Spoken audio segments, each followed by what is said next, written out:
이스라엘의 회복은 사실 성경 안에서 가장 중요한 그러한 내용 가운데 하나라고 말할 수 있습니다. 하나님의 관점에서 이스라엘의 회복은 더럽혀진 하나님의 이름을 회복하는 것이고요. 또한 이 땅에 하나님의 나라의 통치가 이루어지는 것을 의미합니다. 또 이 언약의 관점으로 봤을 때 이스라엘의 그 회복은 이스라엘과 하나님께서 언약하신 다음에 그 언약을 성실하게 하나님께서 이루어 가시는 그러한 과정들을 또 우리가 볼 수 있습니다. 그래서 창세기부터 계시록까지의 모든 말씀들이 사실은 하나님께서 언약하시고 그 언약들을 어떻게 이루어 가시는지를 우리에게 말씀을 통해서 보여주는 것입니다. 이사야 49장 14절에서 15절을 보면요. 오직 시온이 이르기를 여호와께서 나를 버리시며 주께서 나를 잊으셨다 하였거니와 여인이 어찌 그 젖 먹는 자식을 잊겠으며 자기 태어서 난 아들을 긍휼히 여기지 않겠느냐. 그들은 혹시 잊을지라도 나는 너를 잊지 아니할 것이라. 여기서 이제 시온은 이스라엘을 의미하는 것입니다. 하나님께서 이스라엘을 결코 잊지 않으신다라고 말씀하십니다. 하나님께서는 이스라엘을 결코 잊지 않으신다라는 것은 이스라엘을 회복하시고 이스라엘을 온전케 하시며 하나님의 언약을 이루어 가신다는 것을 의미합니다. 그런데 사실 성경은 이렇게 기록되어 있지만 교회는 오늘날의 교회는 사실 이 말씀을 기억하지 않고 또 이스라엘을 잊어버렸습니다. 복음도 유대인을 통해서 시작되어졌고 교회도 또 유대인을 통해서 시작되어졌습니다. 그런데 오늘날 보면은 복음과 유대인이 원수가 되어졌고 교회와 이스라엘은 완전히 결별했던 것을 우리가 볼 수가 있습니다. 로마서 11장 25절을 보면요. 우리가 이제 이스라엘의 회복과 관련해서 너무나 잘 아는 말씀인데 이방인의 충만한 수가 채워지기까지 이스라엘의 덜어는 완악하게 되어졌다라고 말하지만 그러나 그 후에 온 이스라엘이 구원을 얻게 된다라고 말합니다. 이것은 이제 이스라엘의 그 버림받은 것은 이방인들의 구원을 위한 것이고 또한 이스라엘이 회복되어지는 것은 온 열방이 구원을 받고 그 구원이 완성되어진다라는 것을 의미하는 것으로 이 말씀을 우리가 받을 수가 있습니다. 그래서 사실 이스라엘의 회복이라는 주제는 하나님에게 중요할 뿐만 아니라 사실 우리 그리스도인들에게도 상당히 중요한 것입니다. 왜냐하면 이것이 구원의 완성이고 우리가 기도하는 하나님의 나라가 이 땅에 이루어지는 것입니다. 그래서 사실 말씀을 통해서 우리가 하나님의 뜻을 잘 분별하고 하나님의 그 마음을 안다면 우리가 이스라엘을 위해서 기도하는 것은 너무나 마땅한 것입니다. 그리고 또 우리가 이스라엘에게 대해서는 사실은 복음의 빚을 진 자들입니다. 그들이 생명 걸고 지켜왔던 하나님의 말씀으로 인하여 오늘날 우리가 그 복음을 받아들이고 구원을 얻을 수 있게 되어졌습니다. 그래서 우리는 그들에게 빚진 자로서 또 이스라엘의 구원을 위해 기도해야 되는 것입니다. 안타깝게 오늘날 이스라엘을 품고 이스라엘 위해 기도하는 교회들은 사실 많지 않습니다. 이제 마지막 때가 가까워지면서 이스라엘을 품는 교회들이 생겨나고는 있지만 사실 전체의 그 교회로 본다면 그 수가 사실은 굉장히 여전히 미미한 상태에 있는 것을 이제 우리가 봅니다. 마지막 때를 깨닫는 사람들은 늘어나는데 그 마지막 때를 깨닫는 사람들 가운데 하나님의 마음으로 이스라엘까지 품는 사람들은 사실 많지 않은 것을 보게 됩니다. 그래서 오늘 나누는 말씀을 통해서 우리가 이스라엘을 품으면 좋겠고요. 아버지의 마음으로 이스라엘을 품고 또 이스라엘의 회복을 위해 기도할 수 있으면 참 좋겠습니다. 그리고 그 이스라엘의 회복이 갖는 그 의미가 무엇인지를 오늘 말씀을 통해서 잠깐 볼 때 그 의미를 잘 이해하고 그 이스라엘을 아버지의 마음으로 품기를 축복합니다. 먼저 이스라엘과 그리고 교회가 이렇게 분리되어지게 된 그 역사적인 배경들을 잠깐 좀 살펴보면요. 아시는 것처럼 이제 초대 교회를 통해서 이제 그 복음이 흘러가는데 그 초대 교회 그 첫 성도들은 100% 순수한 유대인들이었습니다. 이 유대인들을 통해서 교회가 세워지고 복음이 유대인들에게만 증거되어졌습니다. 그러다 이제 이들이 핍박을 받으면서 예루살렘 교회 성도들이 이제 예루살렘에서 유대로 사마리아로 흩어집니다. 그러다가 핍박이 가중되면서 이제 사마리아의 경계를 넘어 이방 지역까지 유대인들이 흩어지게 됩니다. 흩어지면서도 이들이 복음을 전하는데 흩어진 유대인들이 모여있는 곳, 회당을 중심으로 해서 여전히 유대인들에게만 복음을 전하게 됩니다. 그러다가 안디옥까지 흘러가게 되는데 몇몇 사람들이 안디옥에서 헬라인에게도 복음을 전하는 일이 생기게 됩니다. 그런데 이 헬라인들이 예수님을 믿고 그들의 모임 가운데 나와 교회의 구성원이 되게 됩니다. 그리고 이제 안디옥 교회에 이방인들이 점점 많아지자 예루살렘 교회에서 바나바를 파송합니다.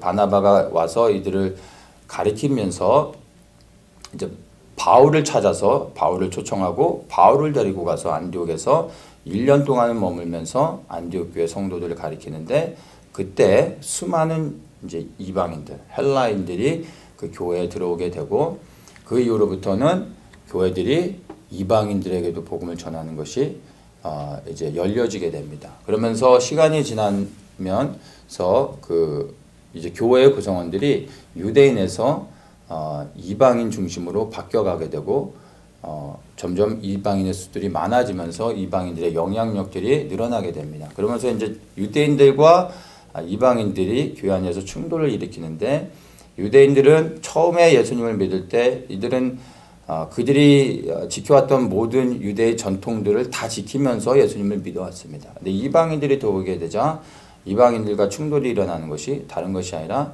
바로 이 유대의 전통이었습니다. 그래서 서로 간에 이러한 충돌들이 있었는데 시간이 지나면서 유대인보다 이방인이 많아지게 되고 이방인들의 영향력에 의해서 유대적인 색깔이 교회 안에서 점점 사라지게 됩니다. 그리고 더 시간이 지나면서 교회가 이제 핍박을 받게 되고 모든 교회가 지하로 들어가게 되죠. 그 지하에서 이제 교회들이 운영되다가 콘스탄틴 대제에 의해서 교회가 이제 공식적으로 인정을 받고 지상으로 다시 올라오게 됩니다.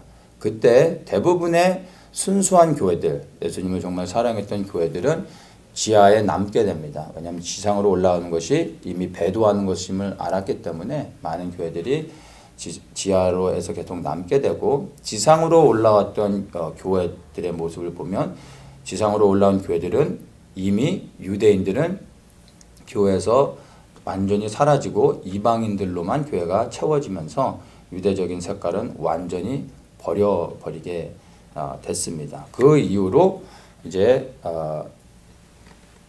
교회 안에서 이방인들이 주도적으로 그 교회 역할들을 감당하고 유대인들과 그리고 이스라엘과는 완전히 결별하게 됐습니다. 또한 이미 역사 속에서 이스라엘은 완전히 사라졌기 때문에 교회에서도 더 이상 그 하나님께서 이스라엘 백성들과 언약했던 것을 이제는 달리 해석할 방법이 없기 때문에 교회가 이스라엘의 언약을 계속해서 계승해 나간다라고 믿고 또 그것들을 주장하고 가리키면서 사실 오늘날까지 오게 되어졌습니다. 네, 그것을 보면은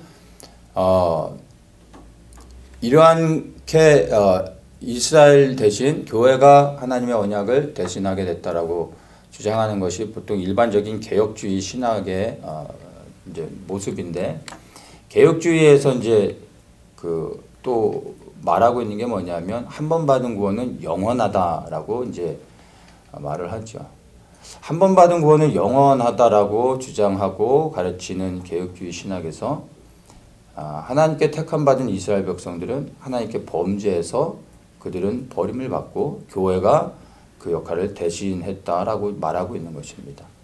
한 번 받은 구원이 영원하다면 한 번 택함 받은 이스라엘 백성도 영원하다라고 믿는 것이, 그리고 그렇게 가리키는 것이 사실은 동일한 흐름인데, 구원에 대해서는 영원하다라고 말하면서 또 하나님이 택한 이스라엘 백성은 하나님께 범죄하면 버림을 받을 수 있다라고 말하는 것이 사실은 가르침이 좀 올바르지 않다고 보아야 되는 것입니다. 우리가 이제 하나님과 이스라엘과 맺은 그 언약에 대한 의미를 좀 더 정확하게 좀 이해할 필요가 있습니다.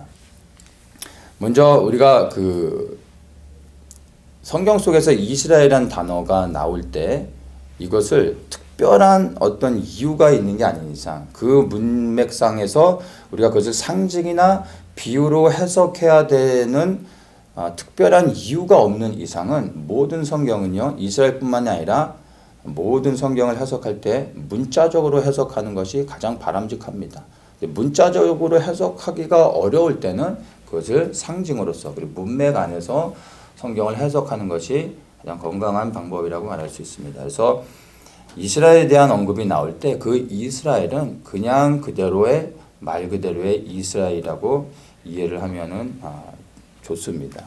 창세기 12장 1절에 보면 이제 하나님께서 아브라함과 언약을 합니다. 너는 너의 본토 친척 아비집을 떠나 내가 내게 지시할 땅으로 가라. 내가 너로 큰 민족을 이루고 내게 복을 주어 내 이름을 창대케 하리니 너는 복의 근원이 될지라. 아브라함에게 주신 축복인데 복의 근원이 되라고 말씀하셨습니다.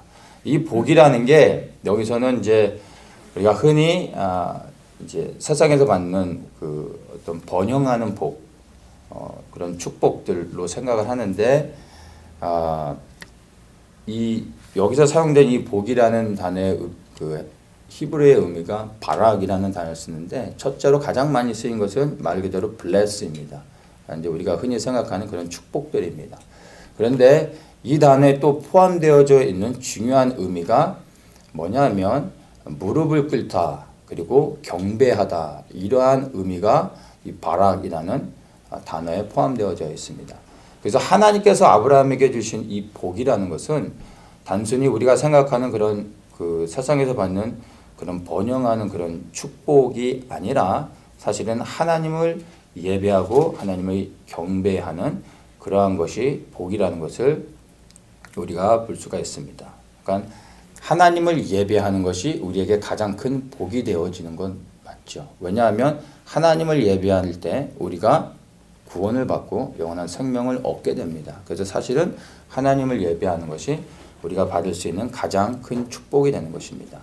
그래서 아브라함에게 이런 복을 주셨는데 아브라함은 이 복을 받는 수혜자가 아니라 이 복의 근원이 될 것이라고 말씀하셨습니다. 그러니까 아브라함은 이 복을 이제 흘러가게 하는 그러한 사람이지 이 복을 받는 사람이 아닙니다. 그래서 이 복의 근원이 되게 하신 다음에 하나님께서 이제 그 복이 누구에게 흘러가는지 그 대상들을 말씀해 주는데, 창세기 17장 7절에 보면 내가 내 언약을, 그러니까 이스라엘과 세운 언약을 말씀하시죠. 나와 너와 내 대대 후손의 사이에 세워서 영원한 언약을 삼고 너와 내 후손의 하나님이 되리라.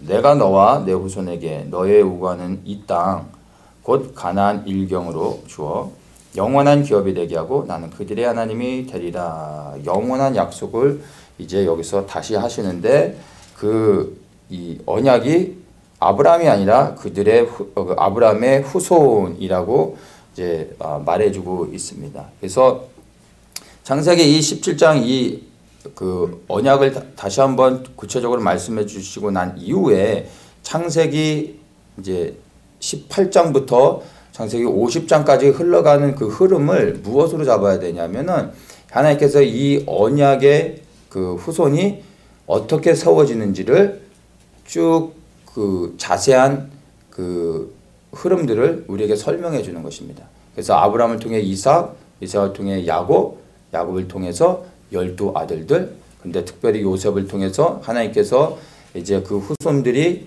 하나의 민족으로 태어날 수 있도록 요셉을 먼저 애굽에 보내시고 야곱과 그 모든 아들이 애굽에 내려갈 수 있도록 모든 것들을 준비하는 과정이 창세기에 이제 진행되어지는 그러한 흐름이라고 우리가 볼 수 있습니다. 그래서 이 영원한 언약을 맺는 실질적인 대상은 아브라함이 아니라 바로 야곱의 12아들들, 그 12아들이 이스라엘의 12지파가 되어지죠. 그래서 이제 민족이 태어나게 되는 것입니다. 이제 그것을 창세기에서 이제 보여주고, 그 다음에 애굽에 내려가서 430년을 머물면서 이스라엘 백성이 이제 탄생되어지게 됩니다. 이스라엘 백성이 거기서 이제 한 민족으로서 이제 준비되어졌을 때 모세를 통해서 하나님께서 그들을 구원해 내신 다음에 출애굽기 19장에서 이스라엘 백성들, 즉 영원한 언약의 대상되는 이스라엘 백성들과 이제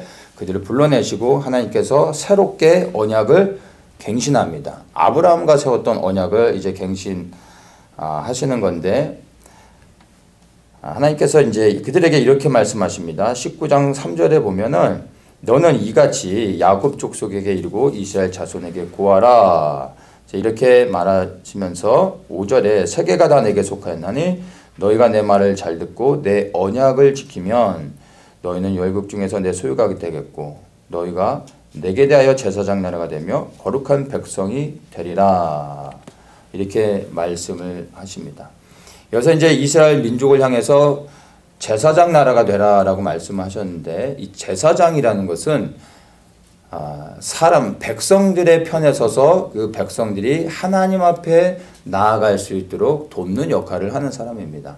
근데 제사장 민족이 된다라는 것은 그 이스라엘이 모든 열방의 나라와 민족들을 대표해서 그 모든 이방 족속들이 이스라엘을 통해서 하나님께 나아가 온 열방이 구원을 얻는 그러한 역할을 감당하게 하시는 것이 하나님의 계획이셨습니다. 그래서 하나님께서 아브라함을 먼저 택하셨고 아브라함을 통하여 이스라엘 민족을 이렇게 준비시키시고 온 열방을 구원하는 그러한 계획들을 이제 실행해 나가시는 것을 볼 수가 있습니다.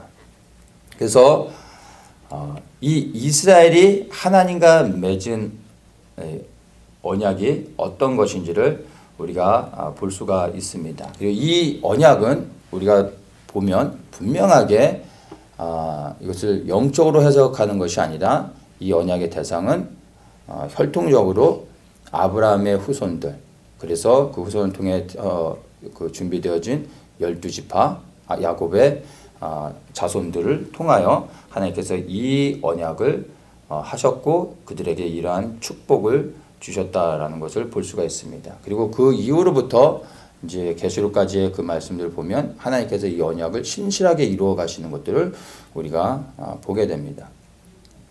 그런데 이제 이스라엘이 하나님께 불순종하죠. 그리고 하나님과의 언약을 깨트리고 결국에는 하나님으로부터 심판을 받고 멸망을 당했습니다. 그리고 역사 속에서 사라지게 됐죠. 그래서 교회는 이스라엘을 대신해서 이 하나님의 언약을 교회가 새롭게 갱신해서 그 언약을 이루어가고 있다, 이렇게 말하고 있는 것입니다. 그런데 여기에서 우리가 이제 좀 바로 잡아야 될 여러 문제점들이 있습니다. 교회가 이스라엘을 대체했다라고 말할 때 거기에 대해서 우리가 이 문제를 제기할 수 있는 것 첫 번째가, 만약에 하나님께서 이스라엘을 버리셨다면 이스라엘을 버리신 하나님께서 교회도 버릴 수 있다라는 것을 우리가 생각을 해야 됩니다. 하나님께서 이스라엘 백성들과 언약하셨고 그 언약을 이루어 가시다가 이스라엘의 언약을 깨트려서 하나님께서 이스라엘을 버리시고 교회를 새롭게 세우시고 그 교회를 통하여 언약을 이루어 가시는 그런 하나님이시라면 교회가 그 언약을 대체한 것까지는 괜찮은데, 만약 교회가 온전히 세워져서 하나님의 뜻에 순종하면서 그리고 그 언약을 잘 지켜간다면 교회가 그 언약을 갱신하여 간다고 볼 수도 있을 수 있습니다. 그러나 우리가 정직하게 볼 때 오늘날의 교회가 과연 과거에 이스라엘이 하나님 앞에 범죄해서 심판을 받고 멸망을 당했는데 그 과거의 이스라엘의 범죄와 그리고 오늘날의 교회 안에서 일어나고 있는 범죄들을 비교해 볼 때 우리 교회는 이 하나님의 언약을 신실하게 이루어가고 있는지 정말 하나님 앞에 온전한 모습으로 세워져 가고 있는지를 우리가 정직하게 볼 필요가 있습니다. 과거에 이스라엘이 졌던 그런 범죄들, 이스라엘의 모습들과 오늘날의 교회가 과연 다르다라고 말할 수 있을지 우리가 정직히 생각해 봐야 됩니다. 이스라엘이 멸망한 건 두 가지 이유입니다. 첫째는 우상숭배, 두 번째는 음란함이었습니다. 우리 오늘날 교회 안에 우상숭배가 만연합니다. 교회 안에 예수님이 영광을 받지 않고 계십니다. 그리고 교회 안에 많은 음란함의 문제들이 사실 있습니다. 그렇다면 이스라엘을 그러한 이유 때문에 심판하실 수밖에 없으셨던 하나님이 교회는 여전히 하나님이 품어주실 이유가 있습니까? 이스라엘을 택하신 이스라엘 백성을 심판하시고 버리시는 하나님이라면 그 다음에 교회는 하나님이 버리지 못할 이유가 뭐가 있습니까? 하나님 앞에 범죄했을 때 이스라엘을 버리신 하나님이 교회도 심판하고 버리실 수밖에 없는 겁니다. 한 번 버리는 게 어렵지 두 번째, 세 번째 버리는 게 뭐 어렵겠습니까? 교회도 하나님 앞에 온전하지 못하면 심판을 받고 버림을 받는 겁니다. 그러면 교회가 아닌 또 다른 어떤 단체들을 하나님이 세우셔야 되겠죠. 그리고 이스라엘이 버림을 받았으니까 또 다른 어떤 민족과 나라가 세워져야 되는 겁니다. 그렇게 세워졌다 한들 그 다음에 그 나라 민족과 그런 어떤 단체들이 과연 하나님 앞에 온전히 행하며 하나님의 언약을 지켜갈 수 있을지 거기에 대해서 우리가 퀘스천을 할 수밖에 없는 겁니다. 과연 그럴까요? 그들 또한 이스라엘이 실패하고 교회가 실패했던 것처럼 또다시 실패하게 되어질 것입니다. 그럼 하나님은 그들을 멸망시키시고 또 다른 어떤 민족을 세우고 어떤 단체를 세우실 수밖에 없겠죠. 이 역사가 계속 반복되어지면요. 시간이 흐르고 흐를수록 이 지구상에 남는 건 뭐가 있겠습니까? 다 멸망을 당하고 이 세상에 남는 건 바퀴벌레밖에 없는 겁니다. 결코 이스라엘보다 오늘날의 교회가 그 다른 어떤 나라 민족도 이스라엘보다 결코 낫지 않다라는 것을 우리가 알 수 있어야 됩니다. 하나님과 이스라엘이 맺은 그 언약을 우리가 잘 생각해 보아야 합니다. 일반적으로 언약이라고 하는 것은 쌍방 간의 계약이죠. 그래서 두 사람이 반드시 함께 지켜야 되는 것이 언약입니다. 그러나 이스라엘과 맺은 하나님의 언약을 보면은 쌍방 간의 계약인 건 맞는데 사실은 이것은 일방적인 계약이었습니다. 이스라엘은 계약할 생각도 없었고 그런 의지도 없었고 이스라엘은 하나님께 무엇을 요구하지도 않았습니다. 근데 하나님께서 이스라엘을 만드시고 그들 찾아가셔서 그들과 언약하십니다. 그건 일방적으로 하나님이 하신 언약입니다. 그리고 하나님께서 일방적으로 언약을 하시고 하나님께서 혼자서 스스로 이 언약을 계속해서 지켜가시는 것을 우리가 볼 수가 있습니다. 그러니까 이스라엘도 그 언약 안에 들어왔기 때문에 함께 어그리했으니까 그 말씀을 따라 순종하며 그 언약을 지켜가야 되는 건 사실인데 하나님이 일방적으로 맺으신 언약이기 때문에 이스라엘이 그 언약을 깨트린다 할지라도 하나님께서 이 언약을 계속해서 붙잡고 있는 이상은 이 언약은 이스라엘의 그 어떠함과 상관없이 계속해서 유효하다라는 것입니다. 이것을 호세아서에서 잘 말해주고 있습니다. 이스라엘이 하나님 앞에 음란하여 범죄했습니다.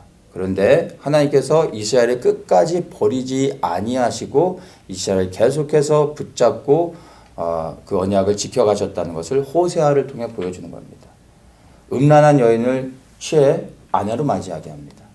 그 아내가 계속해서 음란을 저지르지만 이 호세아가 아내를 버리지 못합니다. 하나님이 버리지 못하게 하시고 그 아내를 또 품고 사랑하고 용서하고 계속해서 그 아내를 기다리게 하십니다. 이스라엘을 향한 아버지 하나님의 마음을 호세아를 통해서 직접 보여주신 것입니다. 결혼을 한 남자와 여자는 서로를 사랑하면서 이제 다른 남자와 다른 여자를 바라봐서는 안 되는 겁니다.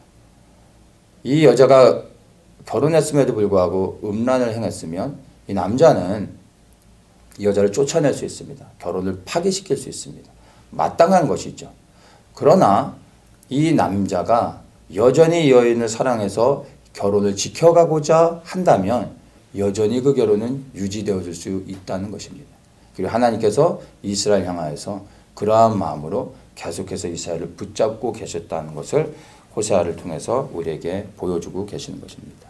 하나님은 이스라엘을 버리지 않으셨는데 교회는 하나님께서 이스라엘을 버렸다라고 생각하고 있는 것입니다. 사실 이것을 통해 우리는 하나님이 얼마나 신실하신 분이신지를 우리가 보게 되는 것입니다. 우리가 언약을 지키고 말씀에 순종하며 우리가 잘하기 때문에 하나님이 우리를 기억하시고 우리를 사랑하시고 지켜주시는 것이 아니라 하나님의 은혜와 사랑이 여전히 우리가 실수하고 넘어지고 하나님을 떠나 범죄하지만 그 하나님의 은혜가 우리를 붙잡고 있다는 것을 여러분 기억해야 되는 것입니다. 자, 두 번째, 교회가 이스라엘을 대체했다고 했을 때 생기는 두 번째 문제입니다. 그것이 이스라엘의 재건입니다. AD 70년에 이스라엘이 이제 예루살렘이 멸망을 당하면서 완전히 흩어졌습니다. 그리고 역사 속에서 사라져 버렸습니다. 자, 그래서 하나님이 이스라엘과 맺었던 언약, 그리고 성경 속에 수없이 계속해서 반복하고 말씀하셨던 그 언약의 약속들, 그 모든 것들이 성경에서 더 이상 해석되어질 수가 없었습니다. 그래서 이것을 해석할 수 있는 가장 좋은 방법은 교회가 그 자리를 대체하는 것밖에는 방법이 없었습니다. 그래서 역사 속에서 사라진 이스라엘을 볼 때 교회가 이것을 대체할 수밖에 없었습니다. 거기까지는 이해가 됩니다.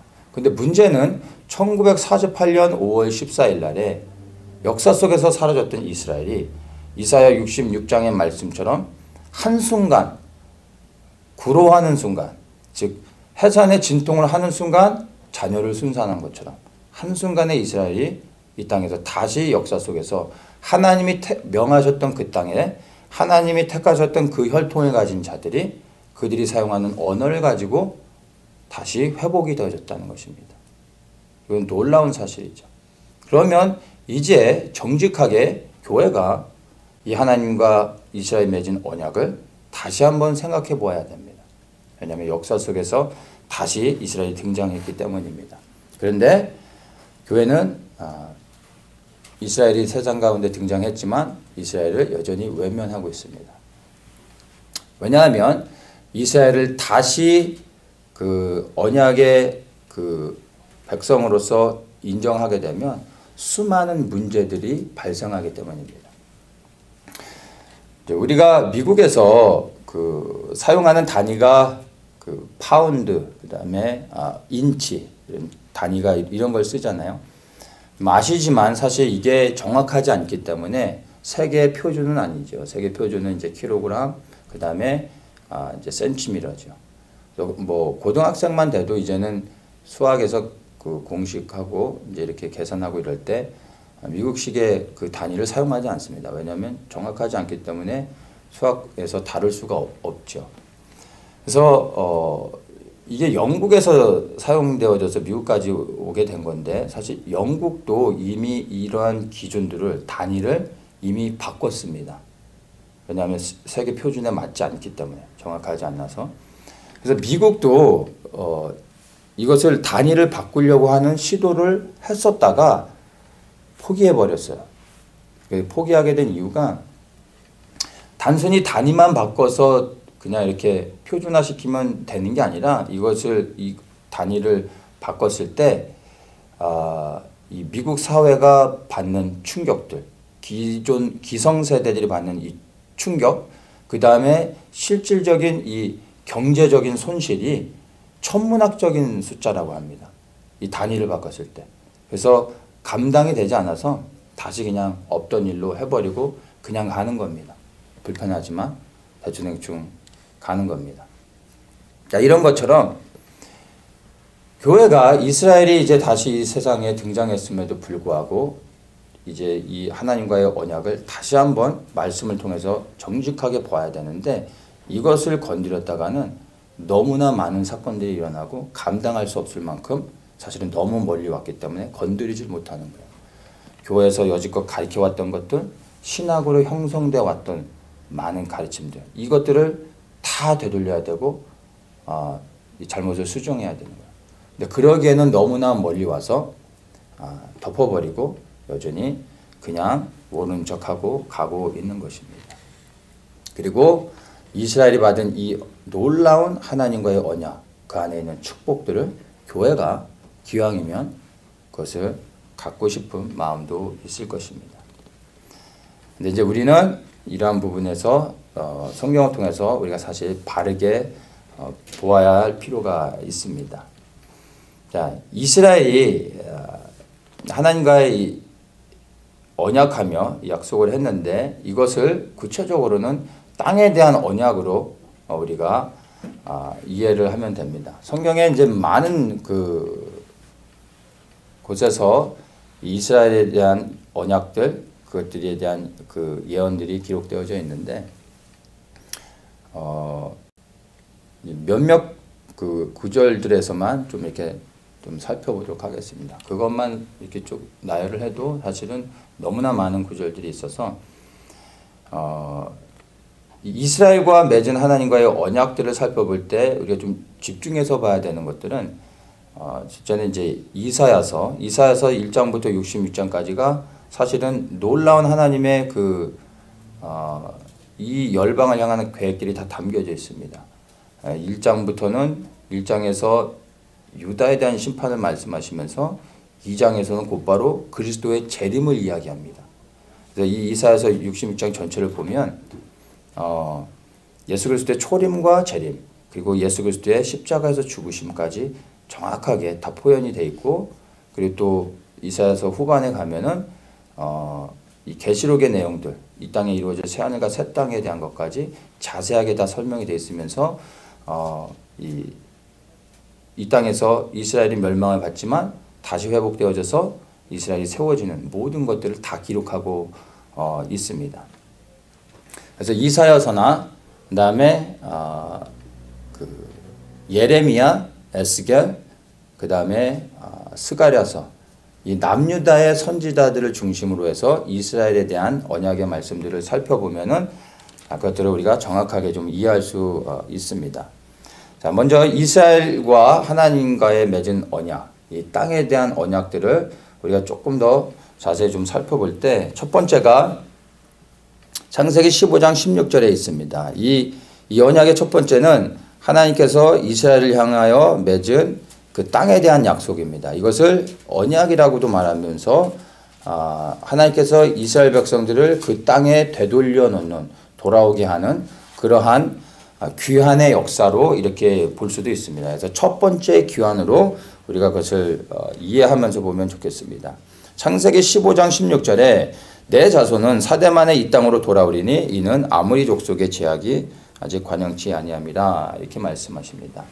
하나님께서 아브라함과 언약하시면서 그 당시에 언약하실 때 아브라함이 어디 있었냐면 가나안 땅에 있었습니다. 예루살렘 근방에 있었습니다.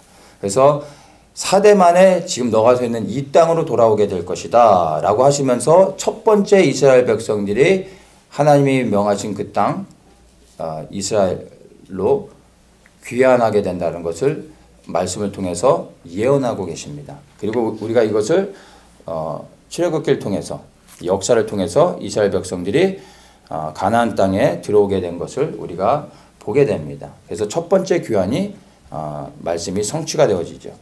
자, 그리고 두 번째 귀환이 이제 예레미야 29장 10절에 나와 있습니다. 나 여호와가 이같이 말하노라. 바벨론에서 70년이 차면 내가 너희를 권고하고 나의 선한 말을 너희에게 실행하여 너희를 이곳으로 돌아오게 하리라. 이렇게 이제 말씀을 합니다. 이것이 이제 역사 속에서도 증명이 됐다는 것을 우리가 알고, 이 에스라 말씀을 보면 이제 이스라엘 백성들이 돌아와 예루살렘을 성전을 회복하고 재건하는 일들을 우리가 볼 수가 있습니다. 그래서 이 말씀도 성취되어졌다는 것을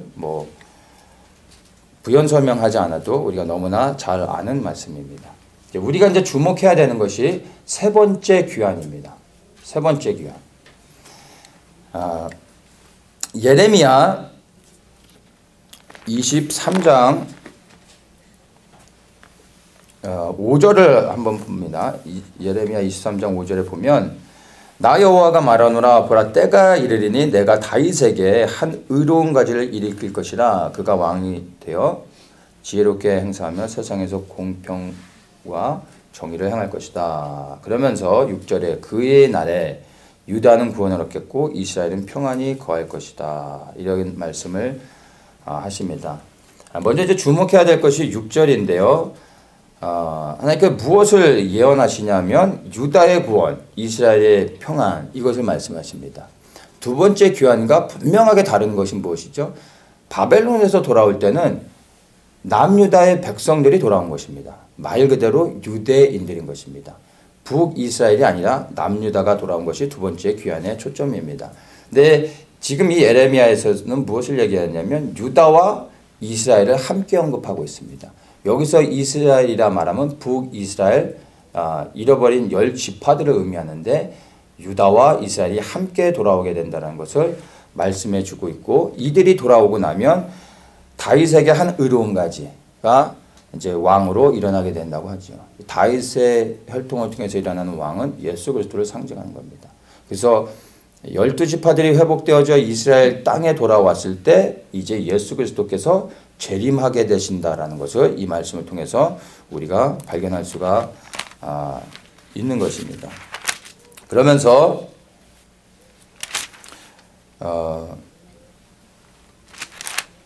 예레미야 30장에 보면은 그것을 조금 더 정확하게 23장의 말씀을 언급해 주는데 내가 내게 이른 모든 말을 책에 기록하라. 나 여호와가 말하노라. 내가 내 백성 이스라엘과 유다의 포로를 돌이킬 때가 이르리니 내가 그들을 그 열주에게 준 땅으로 돌아오게 할 것이라. 그들이 그것을 차지하리라.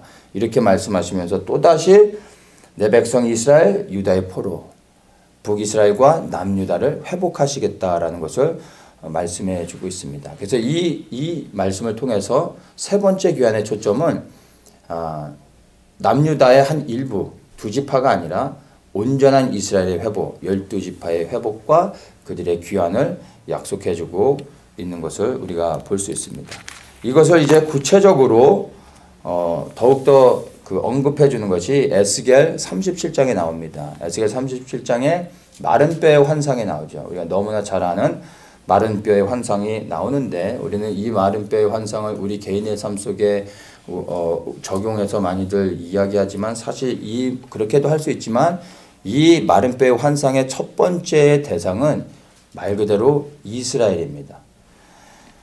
11절에 이렇게 말합니다. 인자야 이 뼈들은 이스라엘 온 족속이라 이렇게 말씀합니다. 마른 뼈가 살아나 생명을 가진 생명이 되어지죠.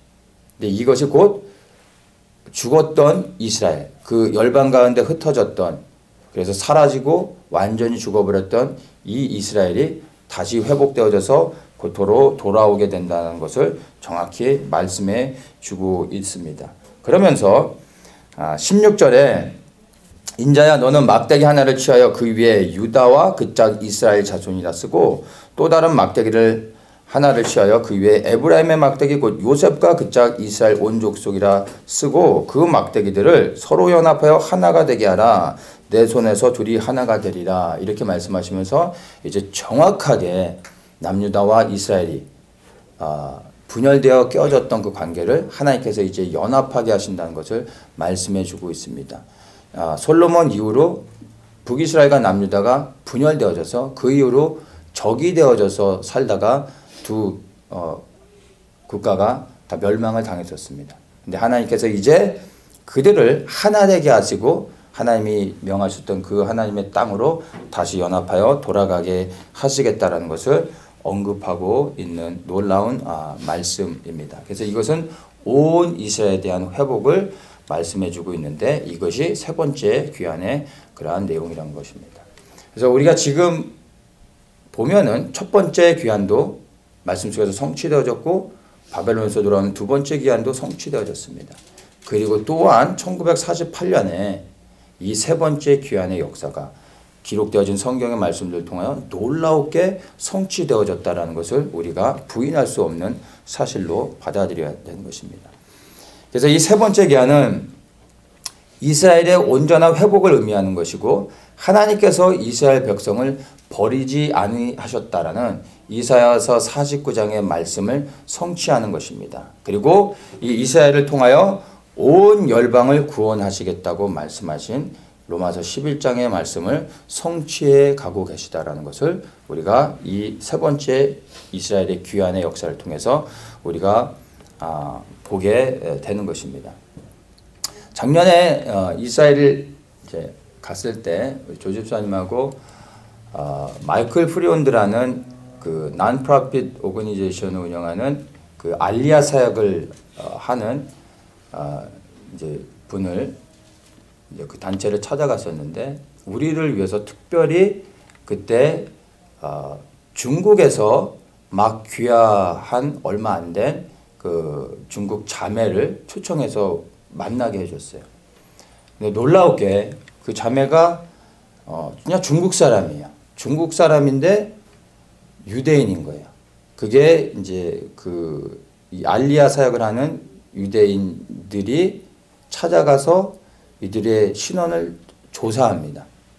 그리고 그 혈통을 다 조사해서 이 사람들이 유대인이다라고 이 단체에서 증명해 줄 때 비로소 유대인으로서 인정받고 귀화 절차를 밟고 이제 유대인으로 돌아오게 되는 거예요. 근데 이 중국 자매가 이제 유대인이 돼서 온 지 뭐 한 1년 좀 됐나? 그런데 이제 저희랑 이제 만나서 같이 이제 교제하면서 얘기를 나눴는데 중국 어느 조그만 지역에서 살았는데 뭐 그 마을에 그 자기네 이제 시족이 함께 사는데 한 400~500명 정도 모여 산대요. 근데 마을에 다윗의 별이 그 마을이 그 다윗의 별이 있고 그 마을의 사람들이 이스라엘의 절기와 거의 유사하게 그 모든 그 전통을 지켜가고 있었던 거예요. 어떻게 이런 것들을 했냐고 했더니 그냥 우리는 모른다고 그냥 조상 때부터 늘 해오던 거고 우리는 그렇게 따라왔었다고 얘기를 하는 거예요.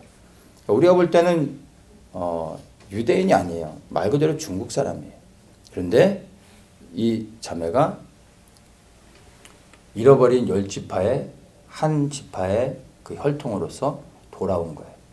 그리고 뭐 아프리카의 에티오피아 완전 흑인이죠. 근데 이 사람들이 잃어버린 10지파의 혈통을 가진 이스라엘 사람인 거예요. 자기가 주장해서 되는 게 아니라 이 단체에서 찾아가서 만나고 혈통을 조사하고 그 뿌리들을 다 캐냅니다.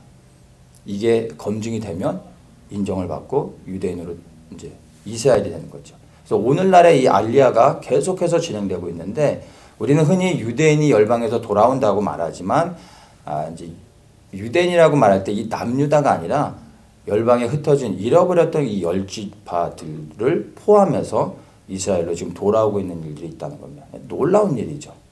그래서 이 세 번째 귀환은 말 그대로 혈통적 12지파가 다시 이스라엘로 돌아오고 있다는 것을 우리가 이해하면 됩니다. 그래서 에스겔 37장 25절에 이렇게 말합니다. 내가 내 종 야곱에게 준 땅 곧 그 열조가 거하던 땅에 그들이 거하되 그들과 그 자자손손이 영원히 거기 거할 것이요 내 종 다윗이 영원히 그 왕이 되리라 입니다. 세 번째 귀환에서 우리가 12지파의 회복 다음에 그 다음에 있게 되어질 것을 우리가 이제 보게 되는 것입니다. 무엇입니까? 내 종 다윗이 영원히 그 왕이 된다. 이스라엘이 회복되어지게 되는 회복되어져야 하는 이유를 설명해 주고 있는 것입니다. 이스라엘이 12지파가 온전히 회복되어져서 하나님과 원래 언약했던 그 백성이 하나님이 구별하신 그 땅으로 다시 돌아와 나라를 세우고 그리고 그 땅에서 하나님의 그 나라 영토를 가지고 이 백성들이 하나님을 기다릴 때 이제 그들의 메시아 되신 예수 그리스도가 임하신다라는 것입니다. 이것은 곧 예수 그리스도의 재림을 의미하는 것입니다. 그래서 하나님께서 이스라엘과 언약을 맺으시고 세 번의 이스라엘 백성들이 귀환하게 될 것을 예언하셨고 그 예언의 말씀들이 다 성취되어져 가고 있는데, 특별히 세 번째 이스라엘 백성들의 귀환의 역사는 무엇을 의미하냐면 바로 예수 그리스도의 재림을 위한 것이라고 우리가 이제 이해할 수 있는 것입니다.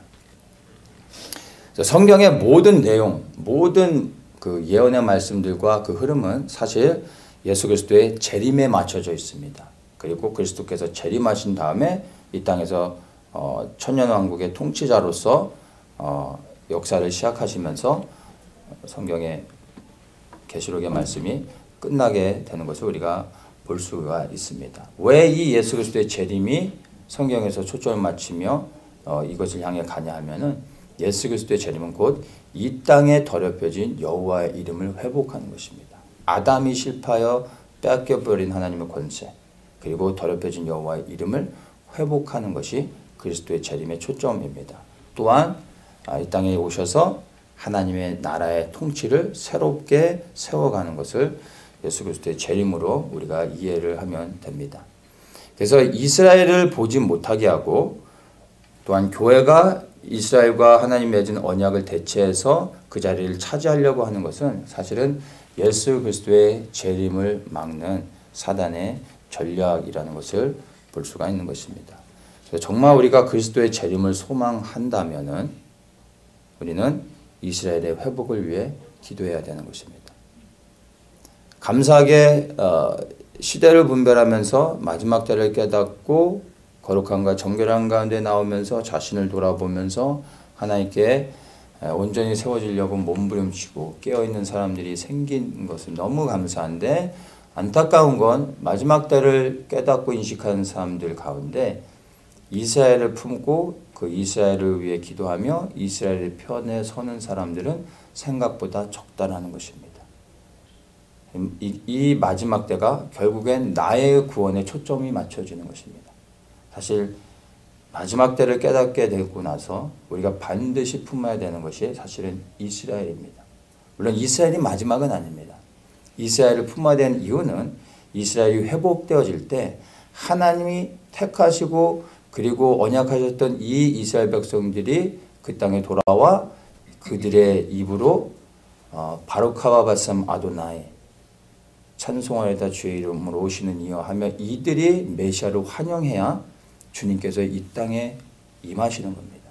그래서 우리는 그들의 회복을 위해 기도해야 되는 것이 우리 이방인으로서 기쁨이 되어져야 하는 것입니다. 그래서 마지막 때를 깨달았다면 우리는 우리의 개인의 구원에 초점을 맞추는 것이 아니라 이스라엘의 회복, 그 이스라엘의 회복은 곧 그리스도의 재림인데 그 재림은 곧 또한 하나님 나라의 회복과 그 영광이라는 것을 기억해야 되는 것입니다. 그래서 우리는 마지막 때 큰 그림을 보면서 이스라엘을 품을 수 있어야 됩니다.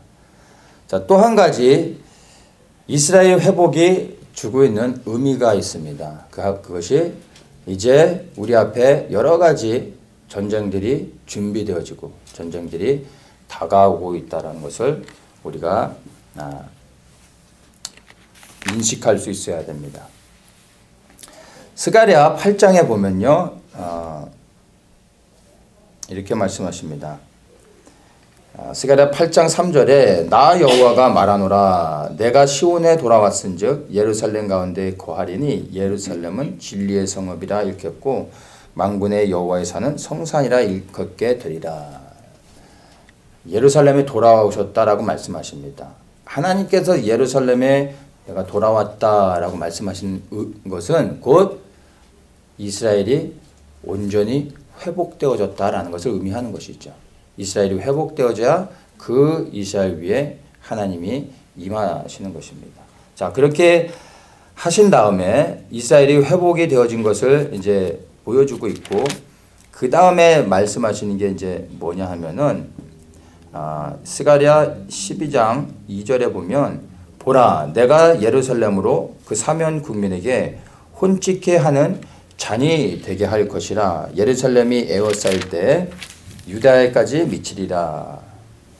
그날에는 내가 예루살렘으로 모든 국민에게 무거운 돌이 되게 하리니 무릇 그것을 드는 자는 크게 상할 것이라 천하만국이 그것을 치려고 모이리라 하면서 이제 이스라엘을 세워놓고 열방에 하나님을 대적하는 모든 무리로 하여금 이스라엘을 공격하게 만드는 겁니다. 그래서 하나님을 대적하는 모든 무리들을 이스라엘을 통하여 멸하시는 하나님의 계획들을 우리가 볼 수가 있습니다. 이 전쟁이 스가랴서 12장에 기록되어진 예언의 말씀의 전쟁이 계시록 16장에 나와 있는 아마게돈의 전쟁을 말하는 것입니다. 인류의 마지막 전쟁, 그것을 의미하고 있는 것입니다. 이 전쟁 후에 스가랴 14장의 4절에 보면 그날에 마지막 날 예수 그리스도의 재림하시는 그날입니다. 그날에 그의 발이 예루살렘 앞 곧 동편 감난산에 서실 것이요 이렇게 말씀하십니다. 예수님께서 이 땅에 마지막 날 이 땅에 내려오시면서 하나님을 대적했던 모든 무리들을 이스라엘 위에서 싸우시고 다 멸하신 다음에 예루살렘 앞 동편 감난산에 서셔서 영원히 이 땅에서 1000년 동안 이제 통치하시는 것을 의미합니다. 이후로 이제 주님께서 세상을 통치하는 천년 왕국이 시작되어지는 것입니다. 이것이 세 번째 귀환 후에 이스라엘이 회복 다음에 있게 되어지는 이런 그 사건들을 우리에게 보여주고 있습니다. 우리가 보는 눈앞에 이미 이스라엘이 다시 세워져서 지금 회복의 과정을 밟아나가고 있습니다. 계속해서 알리야를 통해서 이스라엘 백성들이 돌아오고 있고 우리는 알지 못하지만 하나님의 시점에 이스라엘이 온전히 그 땅 가운데 다 돌아오게 되어졌을 때 하나님께서 이제 그 다음 단계로 나아가면서 이 땅에 임할 그리스도의 재림을 준비케 하시는 것입니다. 그래서 이스라엘이 회복되어지고 있는 이 시점 가운데서 우리가 이제 좀 기억해야 될 것들이 있습니다. 이것이 이제 예수님의 재림과도 연관되어지는 것이죠. 그것이 이제 다니엘의 70주 가운데 마지막 한일의 사건이 이제 곧 어떠한 이스라엘 내에서 이제 7년이라는 기간으로서 맺어지는 조약을 우리가 이제 주목해 보아야 되는 것입니다. 이 한일회가 시작이 되어진다라는 것은 이제 예수 그리스도의 재림 전에 이 땅에서 우리가 살아가게 되는 마지막 7년의 시간이 되어지는 것입니다. 그리고 이 한일회가 시작되어질 즈음에 우리가 이제 예상하는 것이 에스겔 38장의 고개 전쟁, 터키와 이란을 중심으로 해서 아랍의 여러 연합국들이 이스라엘을 치러 올라오는 이러한 전쟁들이 이제 이 7년의 어떤 계약 이 조약들이 생겨났을 때 그 시점에 이러한 이스라엘에서 전쟁이 있을 거라는 것을 이제 보게 되는 것입니다. 그리고 그 전쟁들이 준비되어지기 위해서 사실 지금 미국을 중심으로 해서 북한과 중국 그리고 이란 이러한 나라들과 미국이 지금 군사적인 그 긴장 관계 가운데 가고 있죠. 그리고 전쟁이 일어날 수 있는 가능성들이 많이 있는 걸 보게 됩니다. 근데 이러한 전쟁들이 지금 아시아에서 일어나고 있는 이런 위기들이 사실 고개 전쟁의 서막을 알리는 겁니다. 이스라엘에 있게 될 그 전쟁들이 준비되어지기 위해 먼저 선행되어져야 될 그러한 전쟁이라고 말할 수도 있고요. 하나님께서 미국을 통해서 그러한 이제 복음의 길이 열려지면서 준비되어지는 그 과정 가운데 있고 그것과 연결되어져서 이제 이스라엘에서 전쟁이 있게 되는 것을 우리가 이제 예상해 볼 수가 있습니다. 그리고 7년의 조약 그 중간쯤에 적그리스도가 등장해서 언약을 파기하고 그 다음에 그 나머지 이제 그 3년 반의 시간 안에 이스라엘 역사상 겪어보지 못했던 엄청난 핍박과 고난을 이스라엘이 겪게 됩니다. 이것을 야곱의 환란이라고 이제 말하게 됩니다. 그래서 이 초점이 이스라엘에게 맞춰졌다는 것을 우리가 보게 됩니다. 지금 우리가 살아가고 있는 시대가 이미 우리 눈에 보여지는 이스라엘의 세 번째 땅의 귀환 그 회복을 통해서 우리가 정말 어디쯤 우리가 가고 있고 어디까지 왔는지를 볼 수가 있는 겁니다. 이방인의 충만한 수가 채워져 가고 있고요. 어쩌면 다 채워졌을지도 모릅니다. 그리고 동시에 이스라엘이 회복되어져 가고 있는 과정 가운데 있습니다. 그래서 우리는 첫째로는 영혼 구원을 위해, 특별히 이제는 추수 가운데서도 떨어진 이삭을 줍는 그러한 남은 추수의 기간이라고 볼 수 있습니다. 그래서 우리는 영혼의 구원을 위해서 여전히 아버지의 마음을 가지고 한 영혼을 구원하기 위해서 기도하면서 나가야 되겠고, 또한 이스라엘이 계속해서 온전히 회복되어질 수 있도록 우리가 하나님의 마음을 가지고 이스라엘을 위해서 기도해야 됩니다. 그러면서 동시에 이제 우리가 깨어 준비되어지는 그러한 모습을 갖출 수 있어야 됩니다. 그것은 주님을 맞이할 준비를 해야 하는 것이죠. 그것은 세마포를 입는 것인데, 이 세마포는 성도의 옳은 행실이라고 말하고 있습니다. 그 성도의 옳은 행실은 하나님을 두려워하면서, 그리고 거룩함과 정결함 가운데서 나를 구별하여서 하나님의 말씀에 순종하며 매일의 삶 속에서 하나님을 바라보며 살아가는 것을 의미하는 것입니다. 정말 우리가 살아가고 있는 이 시대 가운데 하나님께서 이스라엘을 회복하고 있는 과정 가운데서 우리가 무엇을 해야 되며, 또 하나님께서 우리에게 무엇을 원하고 계신지를 분별하면서 이스라엘의 편에 서서 기도하며 또 깨어 준비되어지는 그러한 사람들이 되어져서 의의 세마포를 가지고 주님 앞에 기쁨으로 설 수 있는 그러한 사람들이 되어져야 할 것입니다. 함께 기도하겠습니다.